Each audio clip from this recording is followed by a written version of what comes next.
Olá, bom dia a todos novamente. Então, vamos retomar aí a reunião de elaboração do PMO de março de 2020, no seu segundo dia. A gente abre esse dia, então, com a apresentação sobre a previsão e geração de cenários de vazões. Quem vai liderar a apresentação vai ser o Hugo, fica à vontade. Bom dia a todos. Só um minutinho, Hugo. Gente, só dar bom dia aí para quem está nos escritórios aí, Recife, Brasília, Floripa e na CCE. Então agora fica à vontade. Começando pelo Subsistência Sudeste, o que aconteceu mês passado, né? Então a gente tinha previsto aqui no PMO uma previsão de 87%. À medida do mês a gente foi elevando essa previsão, né? À medida que as chuvas foram se verificando, a gente foi elevando essa previsão, fechando aqui um pensamento estimado em 105%, o 34º fevereiro do histórico, né? Então, ao longo do mês, a gente teve essa evolução aí, né? As chuvas no mês de fevereiro se concentraram basicamente ali no parte central do Brasil, pegando as principais bacias do Sudeste, e isso refletiu na nossa previsão, que foi se elevando ao longo do mês. Para o próximo mês, que a gente está prevendo o 17º março do histórico, uma previsão de 117% da MLT.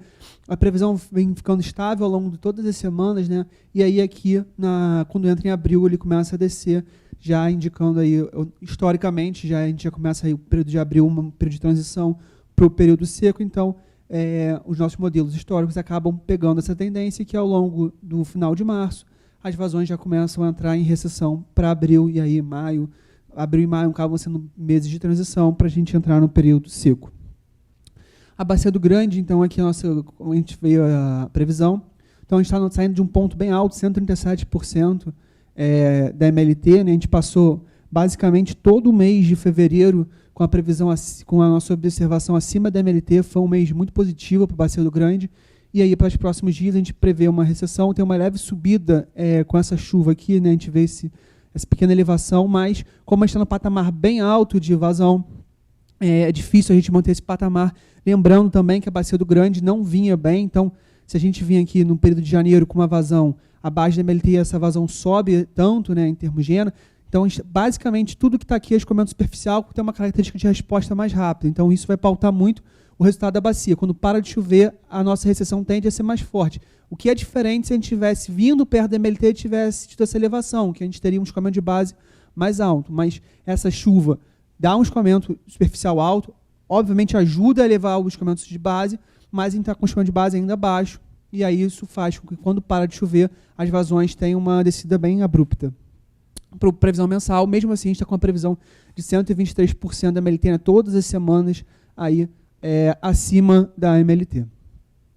Bacia do Paranaíba, um comportamento parecido, ela não teve uma elevação tão expressiva quanto a Bacia do Grande, ela ficou mais ou menos aqui ao longo de fevereiro pela média, mas também uma melhoria, né, que a gente vinha praticamente quase na metade da MLT, ficamos no mês inteiro praticamente na média, tem uma elevação fruto dessa chuva. A chuva no Paraná ela está mais concentrada que nos primeiros dias, então ele sobe um pouco antes da Bacia do Grande e uma elevação melhor, também um pouco maior, mas depois também desce, mas também todas as semanas aqui em cima da MLT, o próprio LI também acima da MLT com uma previsão mensal de 151%, uma previsão para a Bacia do Paranaíba bem positiva. A Bacia do Tietê é bastante rápida, principalmente quando a chuva acontece na cabeceira, ali perto da cidade de São Paulo. Então, a gente está respondendo a um evento de chuva que já foi observado, teve aí um evento de chuva que causou essa elevação, e essa onda de cheia acaba se propagando na bacia toda. Então, a gente vê essa subida ainda, fruto dessa cheia, mas como eu falei, aquela cabeceira do Alto Tietê é bem rápida. Quando para de chover, a vazão cai, então a gente tem esse pico muito rápido, depois a vazão desce, né, a gente fechando aí no final nossa previsão diária até abaixo da MLT, saindo de 142%. Né? A gente vê que esse comportamento acontece mesmo no histórico, então a bacia do Tietê é uma bacia extremamente nervosa, principalmente nas cabeceiras.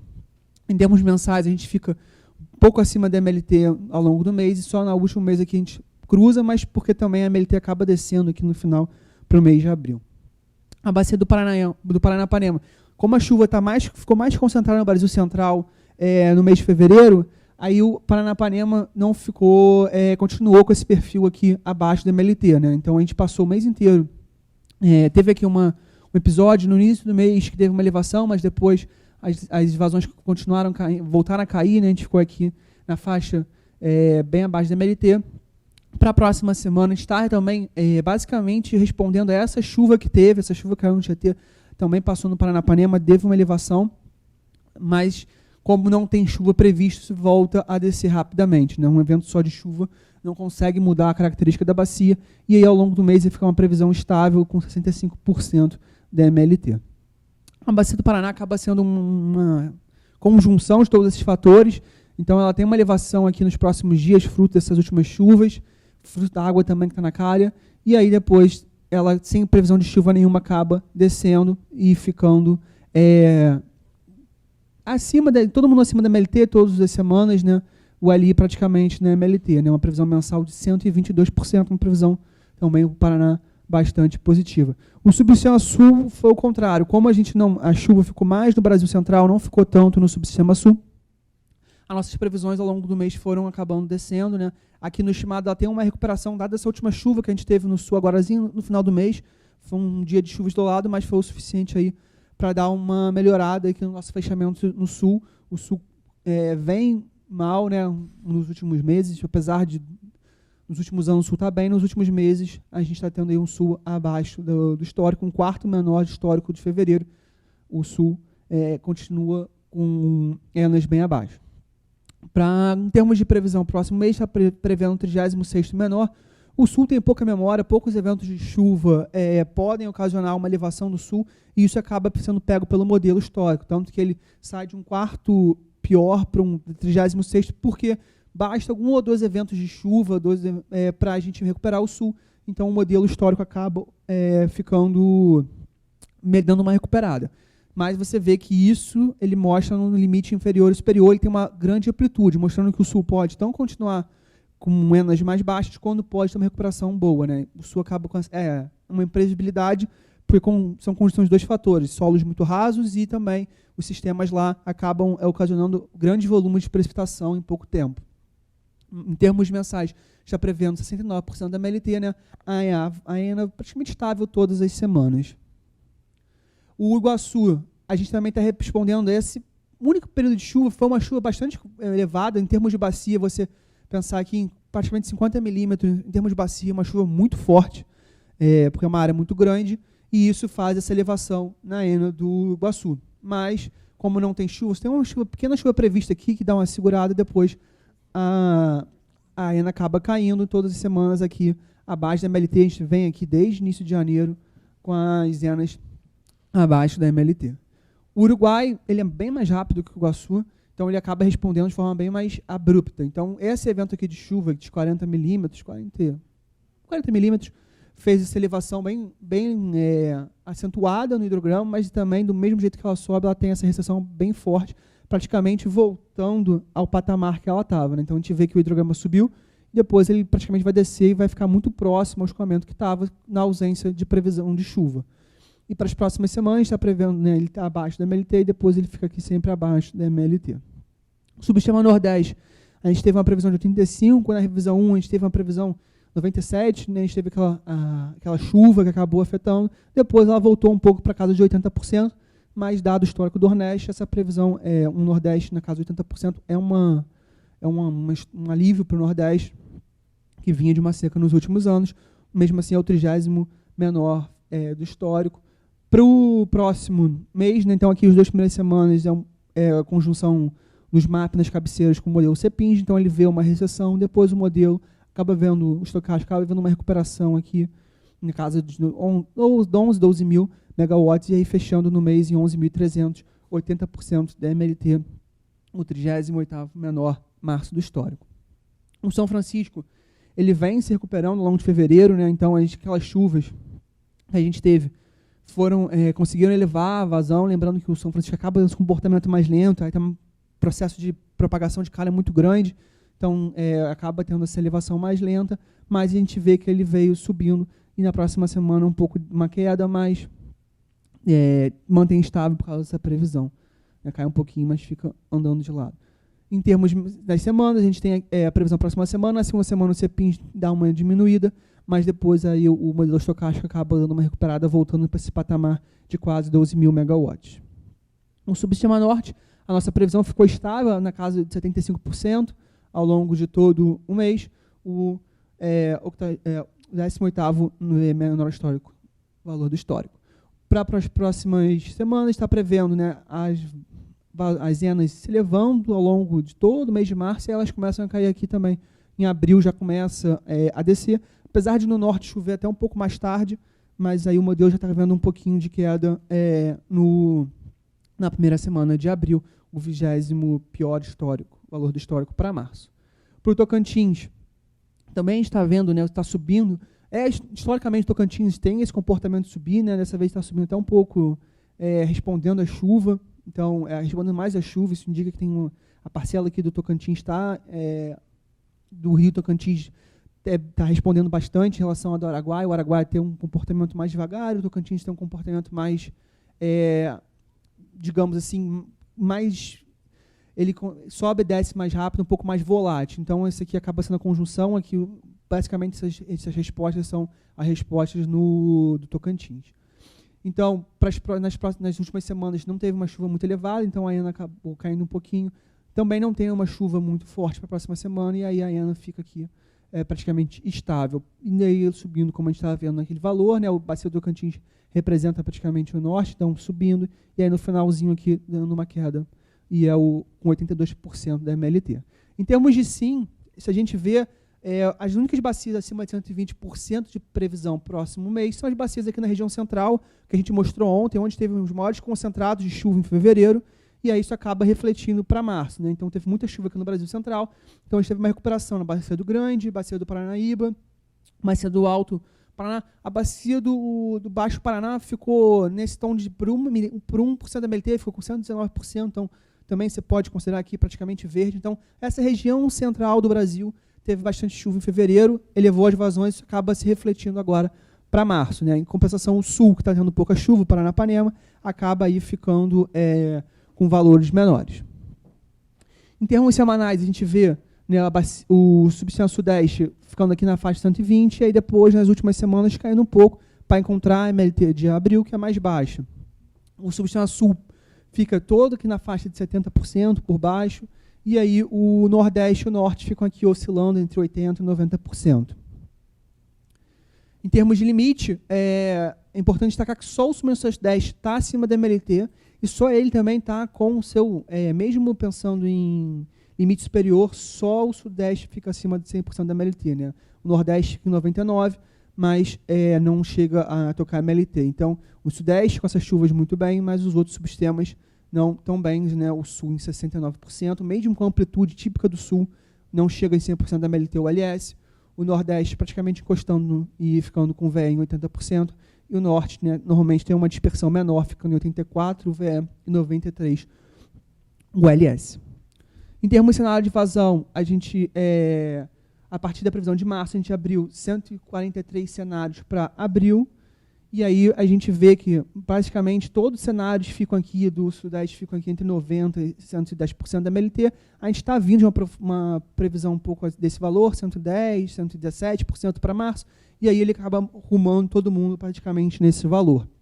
No Sul, a maioria dos cenários acabam ficando abaixo da MLT, né? A gente está vindo abaixo da MLT há vários meses, então isso aqui acaba se propagando para os cenários do mês de abril, vendo a maioria deles abaixo da MLT.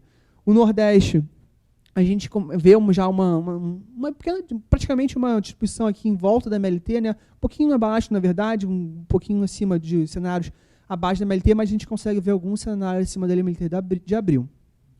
O Norte, você também vê uma distribuição em torno da MLT um pouquinho deslocada, um pouquinho assimétrica para abaixo da MLT para abril, mas você vê alguns cenários também acima da MLT. Bom, era isso que a gente ia apresentar. Alguma dúvida, alguma pergunta?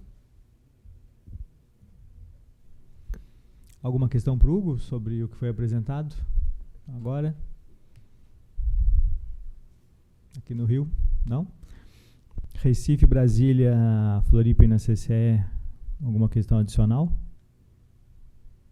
Acho que não, Hugo. Então, te agradece aí. Valeu, obrigado.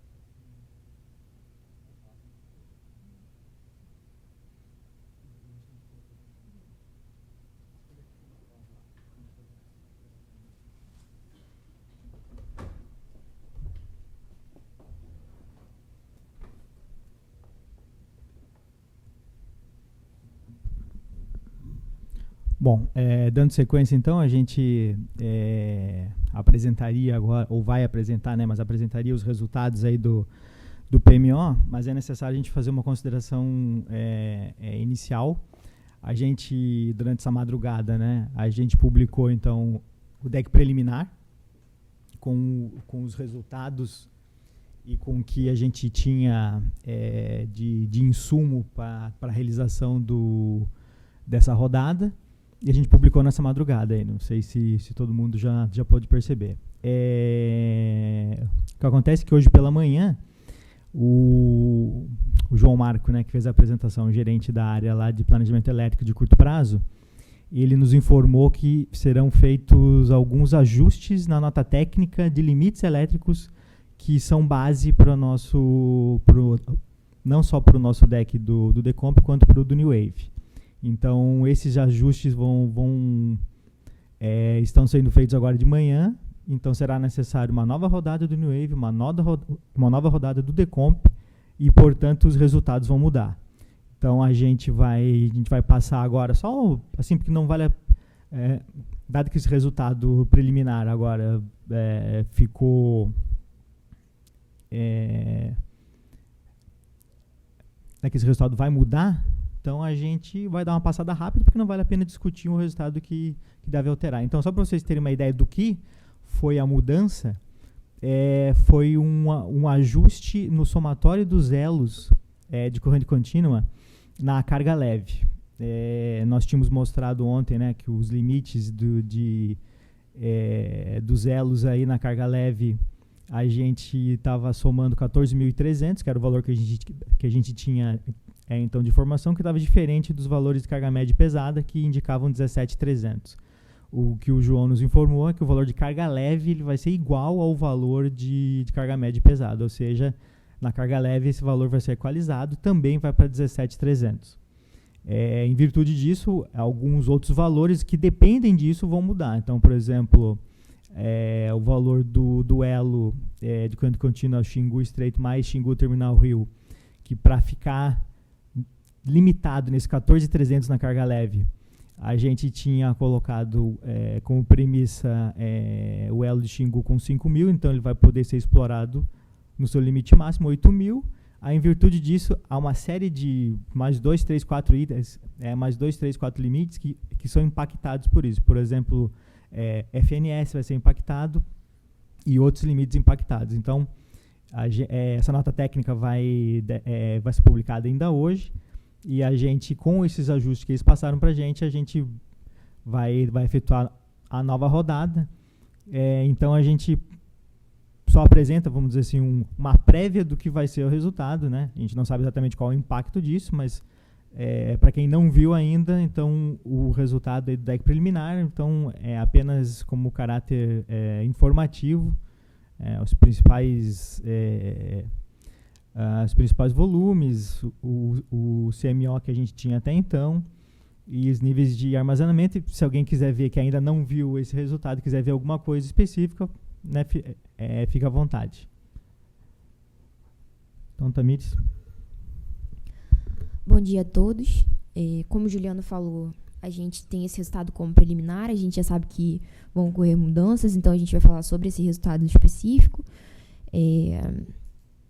Basicamente aqui, em termos de custo marginal de operação, a gente teve esses valores, a gente não tem o informe pronto porque a gente justamente sabe que esses valores vão mudar, mas para referência aqui do que foi publicado durante a madrugada de hoje, a gente tinha esses valores aqui, de 78 e 72 no patamar de carga pesada de todos os subsistemas, 77 e 79 no patamar de carga média e no patamar de carga leve para os subsistemas Sudeste, Sul e Nordeste, 74 e 54, e para o subsistema Norte ficou descolado, né, ficou em 3,59, porque houve atingimento dos limites de exportação Norte-CA e também do escoamento do bipolo do Xingu, dos bipolos do Xingu, sendo que a gente já sabe que esses valores dos bipolos do Xingu no patamar de carga leve vai mudar. Então, a tendência é que a gente tenha um valor maior aqui no patamar de carga leve para o subsistema Norte. Alguém quer falar? Só um minutinho para pegar o microfone, por favor. Não, o deck definitivo é liberado sempre perto da hora do almoço de sexta-feira. De sexta, assim, a gente sempre libera o preliminar na quinta-noite ou na sexta de madrugada, assim, e aí o final é liberado perto do horário de meio-dia da sexta-feira. O que está lá é essa rodada da madrugada sem os ajustes Sem os necessários de limites elétricos ainda, tá? Tá, porque Tá. parece Esse que ele foi resultado colocado aqui. com o nome de definitivo agora pela manhã. Então esse não é o definitivo, né? Não entendi com a sua pergunta. O que foi definitivo? O pessoal me falou que teve um deck colocado agora de manhã com o nome de definitivo.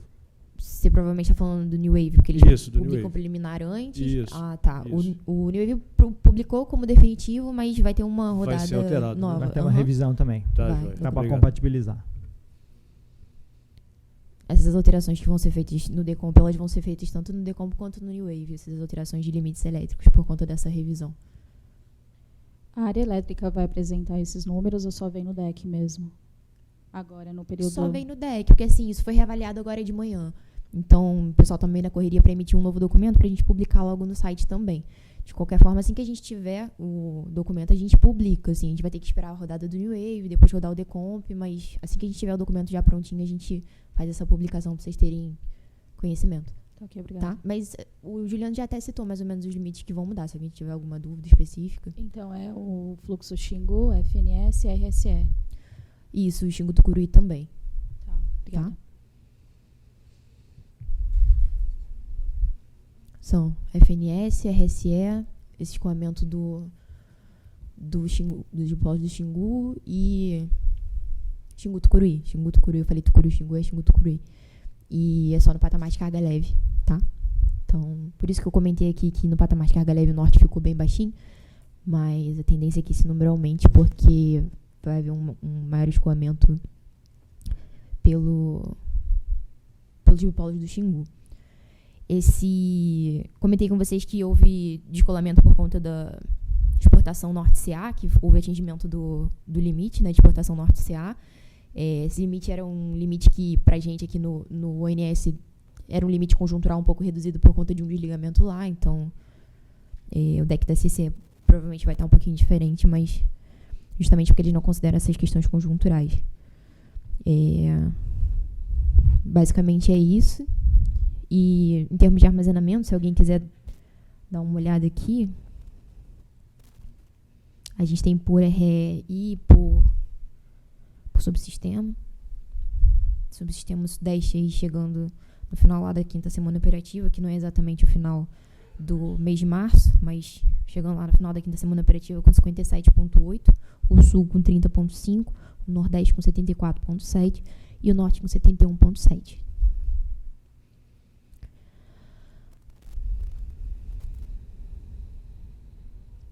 Alguém gostaria de ver alguma coisa especificamente sobre esse deck da madrugada, esse deck preliminar? Só confirmar uma coisa, então. Vai ser mudado a linha Xingu Estreito, Xingu Terminal Rio, só no patamar da carga leve. Vai ficar 8.000 igual da carga média. Isso. O somatório dos elos vai passar para 17.300 e isso vai fazer com que o Xingu Terminal Rio, Xingu Estreito fique igual ao patamar de carga média e pesada, que é 8.000. Então é isso, vai ficar leve, média e pesada, Xingu Terminal Rio 8.000. Ok, obrigada. Mas não é só isso, né? Tem outros rebatimentos, mas Ela isso perguntou foi só considerado. Isso, exatamente. Especificamente sobre isso, é isso aí mesmo. Tá?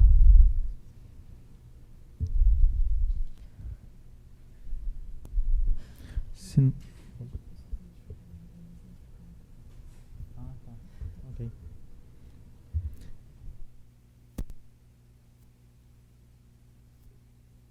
Alguém tinha mais alguma dúvida ou não? Lá em cima, desculpa. Tenho uma dúvida aqui. Sobre o New Wave. Tem algum motivo... Peraí, só um minutinho. Vou pedir para vocês se identificarem, pode ser? Porque o pessoal que está assistindo não sabe quem está falando. O Guilherme da Ampere Consultoria.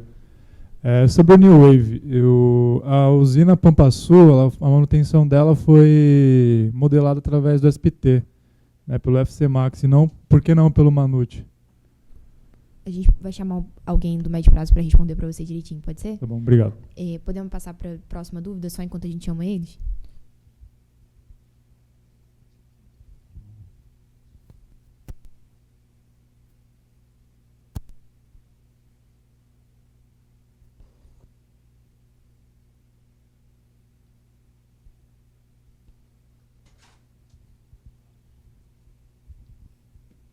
Bom dia, Gabriel da Minerva Energia. Minha dúvida é a respeito da usina de Três Marias, que tem, de acordo com a nota técnica e até as conversas com a ANA, a resolução diz que deveria ser, vai ser defluído 600 metros cúbicos por segundo. E já, inclusive, nessa primeira semana operativa, o modelo de comp teve que fazer a flexibilização desses valores, inclusive chegando a vertimentos.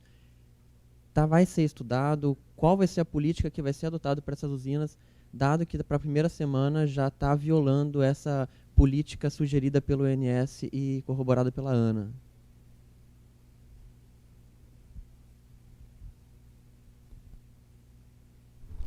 A gente só vai chamar o pessoal lá da PRH, tá? E aí eles nos auxiliam nessa resposta, tá bom, Tomás Gabriel? Ok, obrigado. Nada. Então, a gente está devendo 2 respostas por enquanto. Mais alguma dúvida só para que porventura a gente tenha? Senão a gente aguarda um pouquinho aqui. Então a gente só pede aí uns minutinhos para o pessoal médio prazo e da hidrologia descer aqui para auxiliar nas respostas.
fazer só... Sandro da Engie. Qual o valor ficou praticado nos modelos com FNS? Se com esse ajuste ele pode ser alterado? Você quer saber o valor que vai ficar? Que vai ficar. Tá. O pessoal lá da elétrica estava fechando, tá? Então o valor que eu falar para vocês pode ser um valor que não seja o correto, mas o limite com os bipólos do Xingu daria, utilizando o 8.000, então, que é o novo limite. Naquela tabela, acho que, se eu não me engano, o FNS ficava 2.000, só que no primeiro mês tem uma questão que envolve uma máquina lá de Serra da Mesa, que está fora, que tem uma penalidade. Então deve reduzir para uns 1.800, mais ou menos, no primeiro mês. Aí, segundo mês, aí a máquina de Serra da Mesa volta, aí tem que ir um ajuste de carga e tal, mas eu não tenho exatamente de cabeça esse valor. Tá, mas no primeiro mês, se eu não me engano, é isso. Ok. Tá.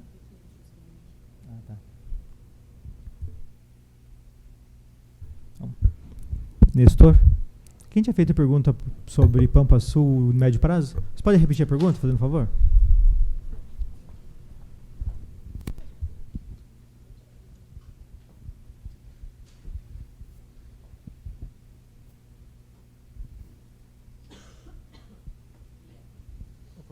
Obrigado. A dúvida é por que a manutenção de Pampa Sul foi modelada no SPT através do FC Max e não no Manute.dot. A manutenção de Pampa Sul ela é modelada para o primeiro ano, com exceção dos 2 primeiros meses, como manutenção, né? Mas por uma questão de compatibilização da disponibilidade com o Decomp, a gente tem feito a compatibilização da disponibilidade pelo FC Max. Isso porque ela tem declarado sempre indisponibilidade na primeira semana, por uma questão até de concorrência lá com a importação do Uruguai.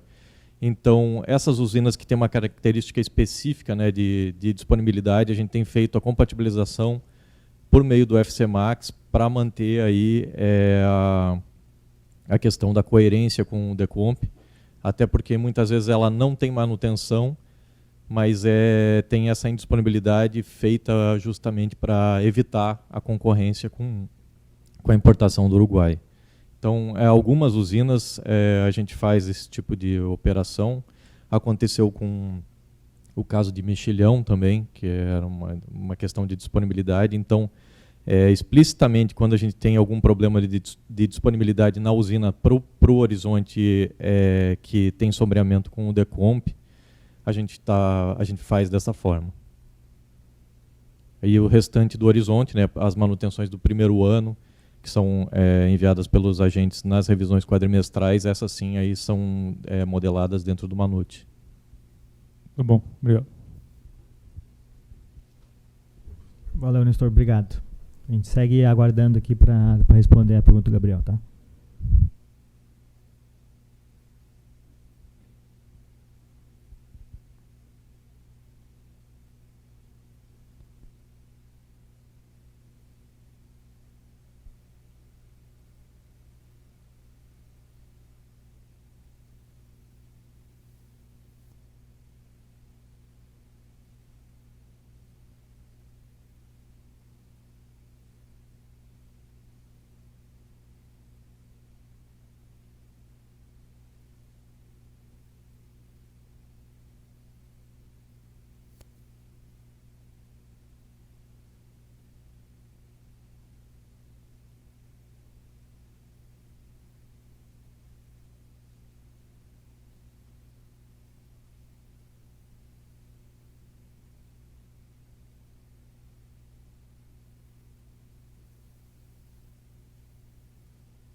Gabriel, você pode repetir a pergunta? Que daí a Simone pode responder.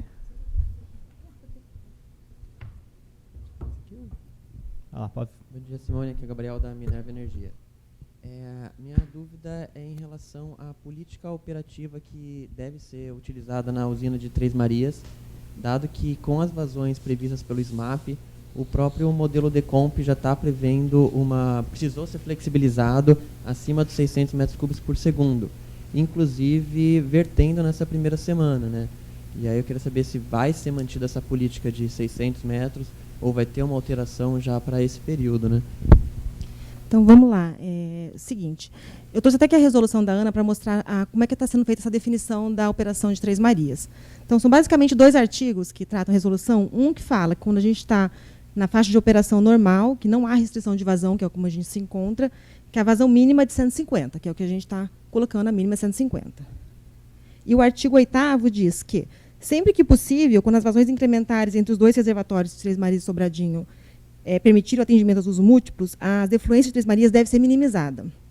Então, a gente vem, desde o começo de janeiro, tentando minimizar a defluência para poder encher o reservatório, conforme a orientação da resolução. E até dia 19 de fevereiro, a gente estava com 3 máquinas fora de Três Marias, então, mesmo que a gente quisesse aumentar essa geração, batia nessa restrição de geração máxima. Na semana passada, foi feita uma avaliação interna aqui no ONS, considerando as condições hidrológicas e meteorológicas da época, para a gente definir como é que seria o patamar de geração para o PMO. E a gente queria antecipar, porque ia ter o carnaval, para divulgar para vocês com antecedência e dar a transparência necessária. Então, na sexta-feira, com base nessas avaliações, a gente viu que defluir 600 atenderia o critério de segurança, que iria laminar o volume de espera, minimizando a geração para poder encher o reservatório. Ontem a gente viu um cenário um pouco diferente, mudou a condição meteorológica que estava sendo prevista para esses próximos dias. A chuva se intensificou agora em Três Marias e a CEMIG já apontou que vai ser necessário verter em Três Marias. Então, provavelmente, para a próxima revisão, a gente vai estar alterando essa política de operação, soltando a turbinada de Três Marias e, consequentemente, o vertimento. Para o DECEM já vai acontecer isso no decorrer dessa semana, começo da semana que vem, e nós vamos divulgar um novo informe. Só que para o PMO, como a gente já tinha divulgado isso com antecedência, a gente está mantendo 600. Não sei como que é.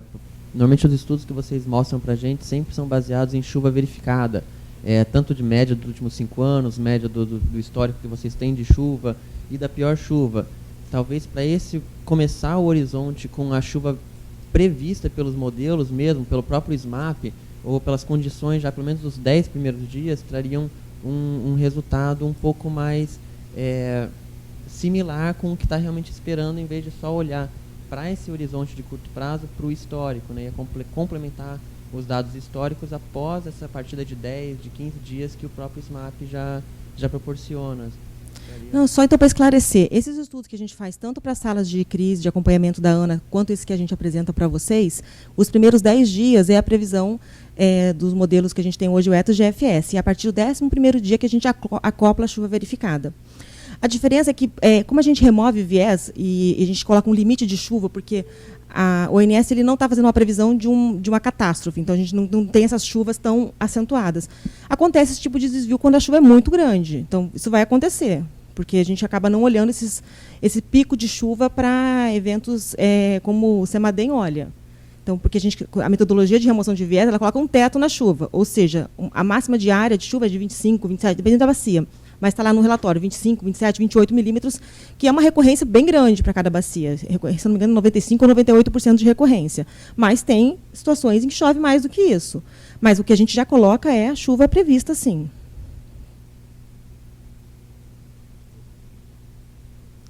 Alguém mais tem alguma dúvida em relação a esse assunto? Que eu possa contribuir? Alguém mais? Alguém tinha pedido alguma coisa? O Sandro.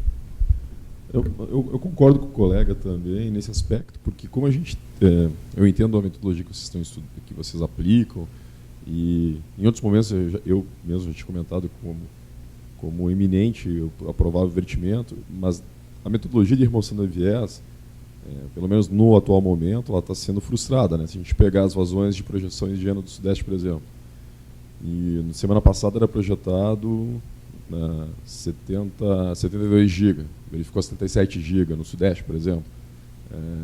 Essa mesma revisão, na semana anterior, se mostrou frustrada de novo, porque a remoção de viés acabou sendo exagerada perante a umidade e a quantidade de água que aconteceu. Como tu está nessa situação de ter que jogar água fora, e talvez desconsiderar a remoção de viés, pensando que pode, de fato, ocorrer aquela chuva, e ocorrendo ela, tu vai ter esse vertimento, talvez, que não é, obviamente, o que o ONS busca. Só pensando assim, explorando próximos eventos, já na iminência de vir a ter o vertimento, talvez não considerar a remoção de viés, considerar a chuva pura. Um exemplo para evitar o que provavelmente vai ocorrer com Três Marias.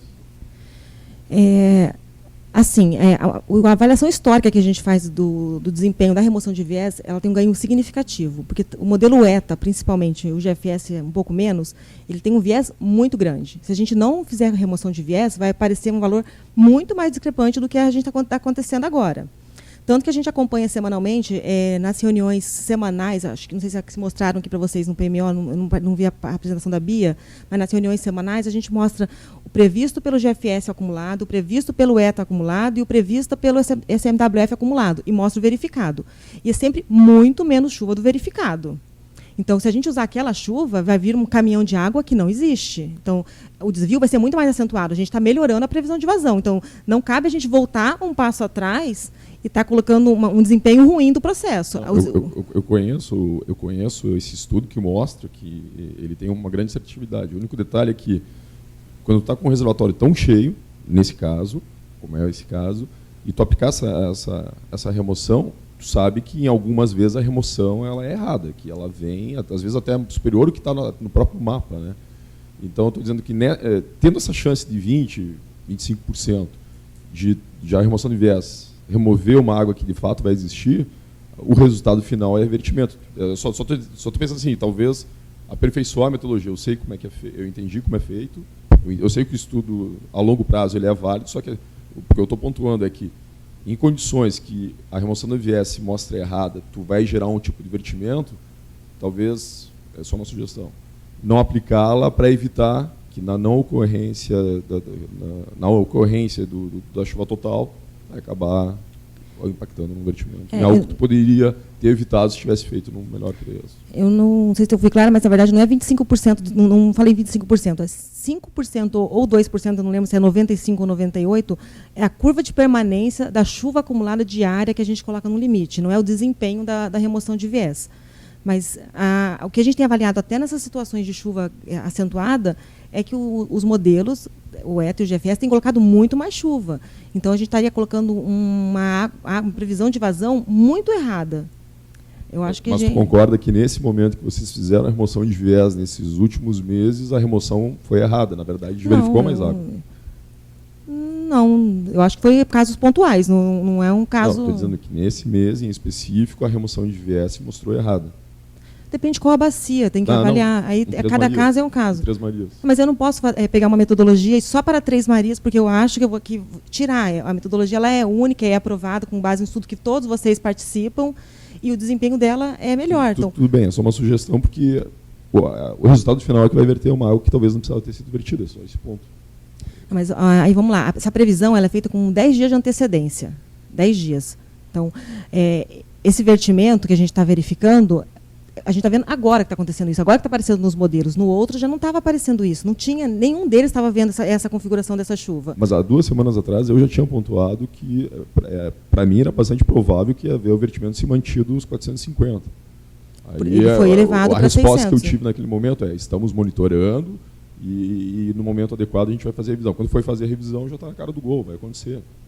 Mas tudo bem, é só uma pontuação. Eu acho que cabe atentar que, se de fato acontecer a chuva havendo vertimento, pode-se flexibilizar talvez a sensibilidade. O ONS está em constante estudo para melhorar o processo da remoção de viés e outras metodologias, tanto que a gente está comprando, como eu falei na outra reunião, os dados do Centro Europeu para a gente incorporar, porque é um modelo que tem mostrado um bom desempenho. Então, a forma da gente aprimorar é num outro viés, de aprimorar a metodologia, não de não usar a metodologia, porque os modelos têm viés, todos eles.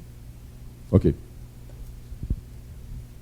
E ainda com relação a Três Marias, como que fica a questão da limitação de geração da usina? Se o ONS tem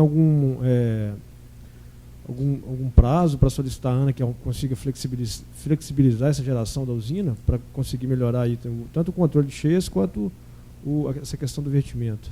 Hoje tem 5 máquinas disponíveis em Três Marias que permitem o engolimento em torno de 670, 690 metros cúbicos, dependendo ali da queda.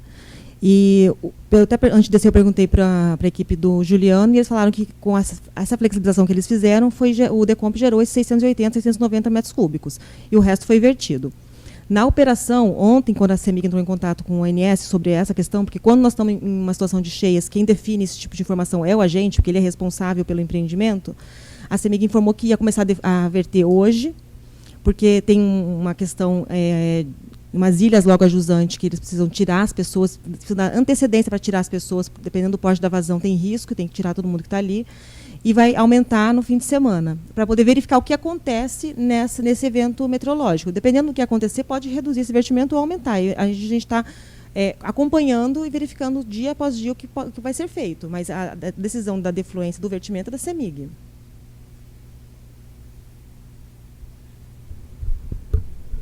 Ok. Simone, obrigado. Então, a gente vai continuar então com a leitura da ata para a gente finalizar aí a reunião do PMO de março nesse seu segundo dia.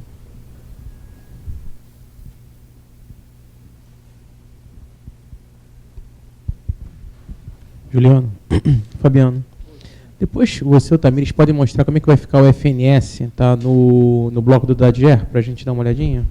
A gente não está com ele pronto não, tá?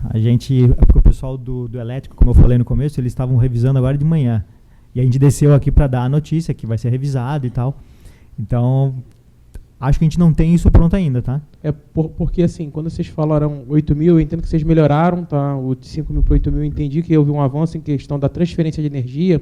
Mas quando a gente olha aí, ó, que a instrução de operação que está disponível lá no site, o 8 mil com patamar de carga não é o par que traz maior energia. O par que traria maior energia seria o par de 7 mil com 3.100. Eu não sei se vocês se atentaram para isso, mas quando a gente olha o par de energia, olhando o bipolo FNS, e olha o patamar de carga, o par que maior transferência 7 mil com 3.100 e não 8 mil com 1.500. O somatório dá uma diferença. Não sei se vale a pena, já que não está fechado ainda essa nota técnica, conversar com o João, porque de repente fazer uma nova reavaliação que o par com maior energia deveria ser o que vocês deveriam estar utilizando na modelagem, tanto no New Wave quanto do Decomp. Acho que é registrado, Fabiano. Quando a gente voltar, a gente conversa com o João lá. Tá bom.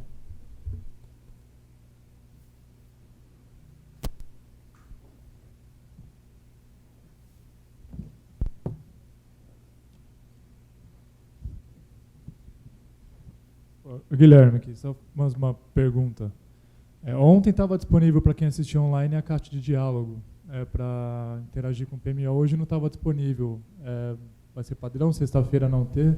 Caixa de diálogo? Desculpa. Para quem assistiu online a transmissão. As perguntas. Isso. Aquilo foi uma iniciativa, a gente está testando lá na reunião semanal e se mostrar positivo, a gente tende a implementar no PMO. Por enquanto ainda não.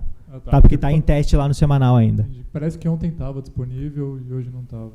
Não, mas acho é porque não deveria estar, porque está em teste realmente só do semanal. Se em algum momento esteve, não estava previsto. Então, de repente, o pessoal se deu conta e aí conseguiu tirar tempo. Tá bom, obrigado. Tá? Ok. Bom, vamos lá então para a leitura da ata da reunião aí que se desenvolveu ontem e hoje, dias 27 e 28 de fevereiro. Tivemos, então, as seguintes apresentações realizadas pela Gerência Executiva de Planejamento Energético, a apresentação sobre os dados de entrada do modelo New Wave por mês de março de 2020 para a elaboração do PMO desse mês. Acompanhamento e previsão da carga. Inicialmente foram apresentados os insumos considerados no processo de acompanhamento e previsão da carga para os estudos do PMO, tais como a influência dos efeitos relacionados aos indicadores econômicos, temperatura, desconforto térmico e incidência de chuva, os efeitos provocados na carga em função da ocorrência de feriados e dias especiais, nacionais, estaduais e regionais, bem como o comportamento de grandes cargas dos consumidores livres da rede básica. Foram ressaltados também os modelos de previsão de carga utilizados como balizadores na tomada de decisão para a consolidação das previsões. Atualmente, os modelos de previsão de carga utilizados nos estudos do PMO são o Previcarga PMO, Forecast Pro, Anestelf, além da combinação de 12 modelos de estatística e Machine Learning desenvolvidos no ANS. Na sequência, foi apresentado o acompanhamento da carga verificada nos meses de janeiro e fevereiro de 2020, sendo que para esse segundo mês, considerando os valores verificados até o dia 18/2 e mais a previsão para os dias restantes do mês. Os valores estimados para fevereiro, quando comparados aos valores previstos inicialmente no PMO, sinalizam decréscimos no subsistema Sudeste e Centro-Oeste de 2,8%, Nordeste menos 3,4%, Norte menos 3,7% e acréscimo no subsistema Sul de 0,5 ponto percentual.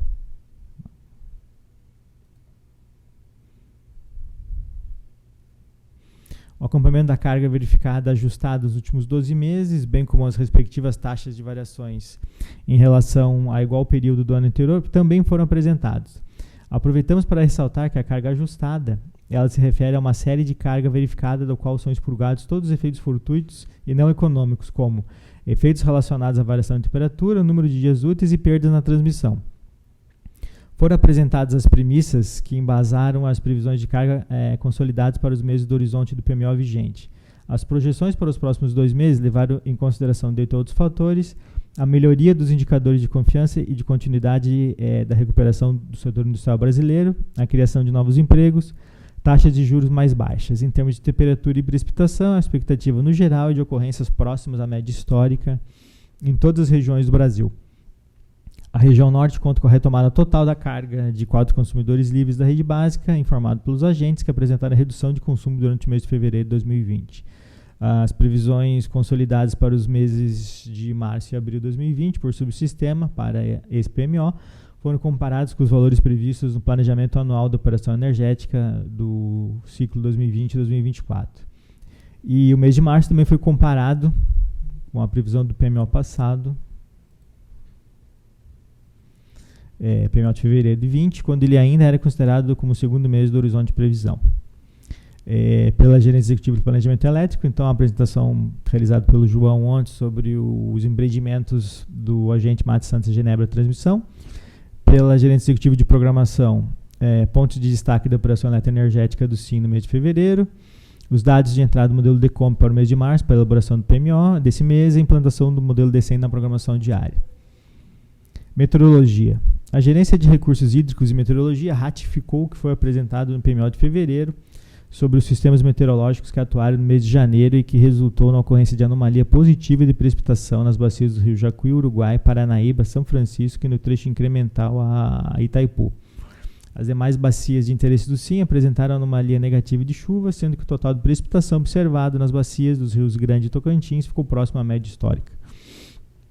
As capitais das regiões Sul, Sudeste e Centro-Oeste apresentaram temperatura máxima próxima da média histórica, exceto em Porto Alegre, São Paulo e Campo Grande, que permaneceram com anomalia positiva de temperatura.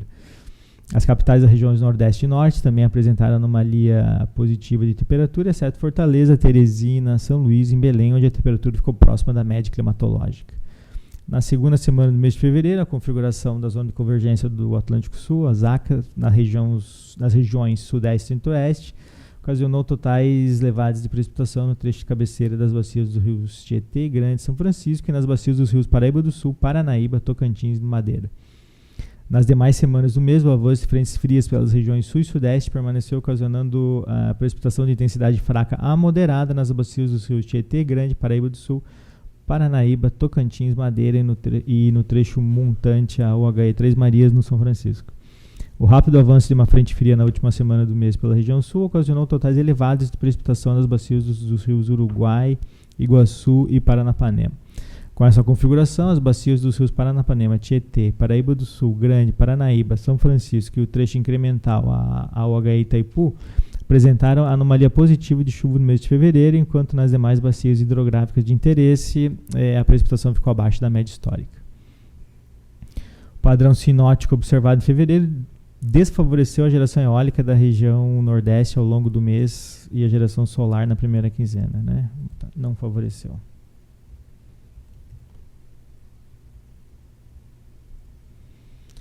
As capitais das regiões sul, sudeste e centro-oeste permaneceram apresentando temperatura máxima próxima da média histórica, exceto em Porto Alegre, que continuou com anomalia positiva de temperatura. As capitais da costa leste da região nordeste e Manaus apresentaram anomalia positiva de temperatura máxima, enquanto nas demais capitais das regiões nordeste e norte a temperatura ficou próxima da média climatológica.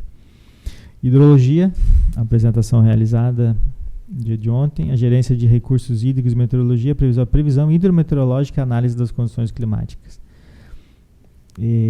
Inicialmente foram apresentados os totais de precipitação ocorrido em período de 18 a 27 de fevereiro, destacando a atuação do sistema frontal nas regiões sudeste, centro-oeste e nordeste, provocando chuva nas bacias dos rios Grande, Paranaíba e trecho a montante a Três Marias, na bacia do Rio São Francisco. No dia 26, esse sistema passou rapidamente pela região sul, provocando chuva nas bacias dos rios Uruguai, Iguaçu e Paranapanema. A previsão dos modelos ETA 40 e GFS para os próximos 10 dias, de 28 de fevereiro a 8 de março,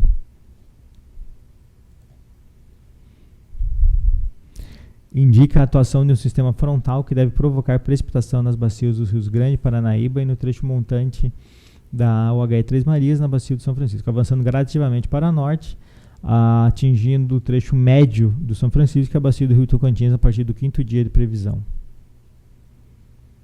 Historicamente, o trimestre março, abril, maio se caracteriza pela transição entre o período mais quente e chuvoso para o período mais frio e seco em grande parte do país. A precipitação diminui consideravelmente no subsistema sudeste e centro-oeste em relação aos meses de verão, enquanto nas bacias do subsistema sul há um aumento relativo da precipitação. A temperatura diminui gradativamente nas regiões sul, sudeste e centro-oeste a partir do mês de março. Os campos de temperatura de superfície do mar, de radiação de onda longa e de vento em baixos e altos níveis da atmosfera indicam situação de neutralidade em relação ao El Niño Oscilação Sul. A previsão de vários modelos numéricos indica a continuidade da condição de neutralidade durante esse trimestre. Foram apresentados os resultados dos hidrogramas com as vazões verificadas nos últimos dias e as vazões previstas pelos modelos, bem como a precipitação média verificada e prevista dos modelos SMAP, para a previsão na primeira semana operativa. No caso, para as bacias dos rios Grande, Paranaíba, Tietê, Paranapanema, Iguaçu, Uruguai e usinas de Itaipu, Três Marias, Queimados e Serra da Mesa. Já no dia de hoje, foi apresentado o desempenho da previsão de vazões no mês de março para cada um dos subsistemas, comparando sempre o valor previsto no PMO e revisões com o valor estimado para o fechamento do mês. Ainda foi apresentada a previsão de vazões para o mês de março de 20 para todos os subsistemas, sendo detalhada a evolução das vazões nas bacias dos rios Grande, Paranaíba, Paranapanema, Tietê, Paraná, Iguaçu, Uruguai e São Francisco Tocantins. Destaca-se na previsão da AENA que apenas o subsistema sudeste tem previsão acima da média e longo termo. Para o mês de abril de 2020, os cenários gerados foram agregados em 143 aberturas. Para o subsistema sudeste, 54,3% dos cenários gerados apresentaram a AENA entre 70% e 110% da MLT. Para o sistema sul e nordeste, 60,4% e 29,7% dos cenários gerados apresentaram a AENA abaixo de 70%, respectivamente. Para o subsistema norte, 44,9% dos cenários gerados estão entre 70% e 90% da MLT. Entrando nos assuntos gerais, o representante da Eletrobras informou que a potência contratada pela Eletrobras do Itaipu para o mês de março, o sistema brasileiro, é de 10.495 megawatts. Aquela parte já de praxe.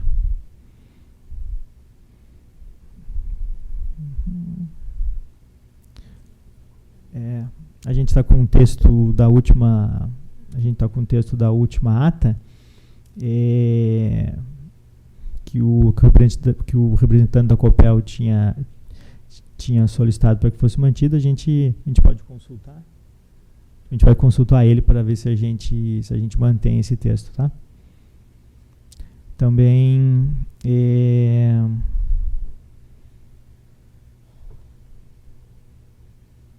uma nota que tinha ficado, né, da última ata, a representante da CPFL sugeriu que fosse avaliada a possibilidade de estender a reserva operativa no limite de recebimento do Nordeste, hoje modelada nos 2 primeiros meses do horizonte de médio prazo, para ao menos o primeiro ano do horizonte contemplado no modelo New Wave.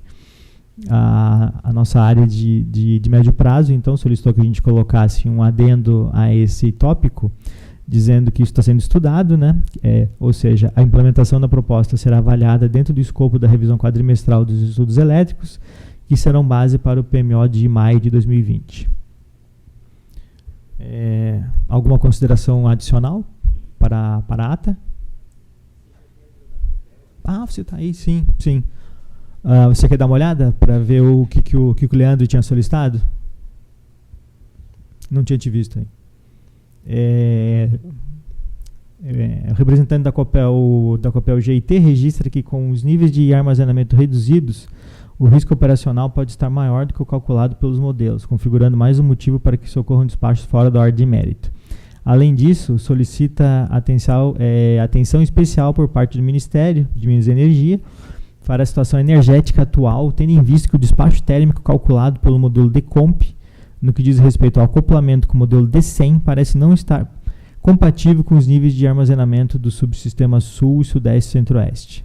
Foi um tópico que o Leandro colocou no mês passado.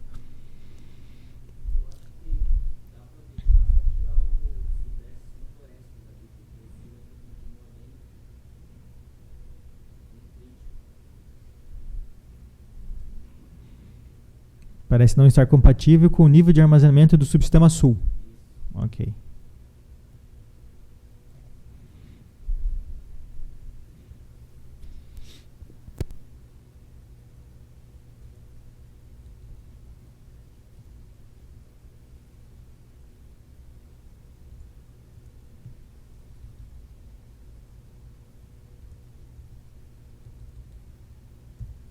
Ok? Acho que a consideração que a coordenação tinha feito, acho que permanece válida também. Que os modelos da cadeia de otimização energética têm seu detalhamento associado à sua granularidade temporal e que quanto mais próximo da operação, mais aderentes serão seus resultados. É um tópico aí conceitual, né? Mais alguma questão? Na apresentação de pé? Lá no começo?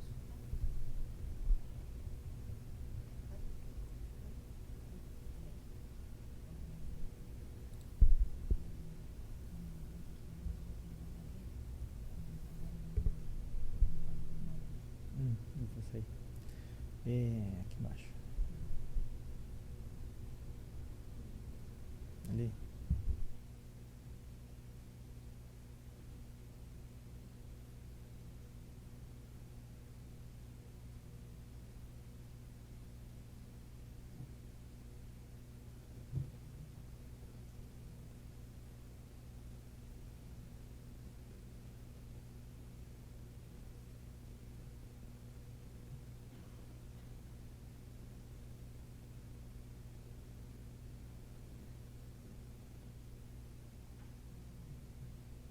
Só uma correção textual aqui que a gente fez, do que a gente conseguiu notar agora. Nenhuma consideração? Então a gente vai fechar, a gente vai imprimir, a gente solicita então para que os que tiverem interesse em assinar a ata, fica à disposição. A gente encerra a reunião, agradece a presença de todos e até o PMO de abril, que será em março. Tá? Então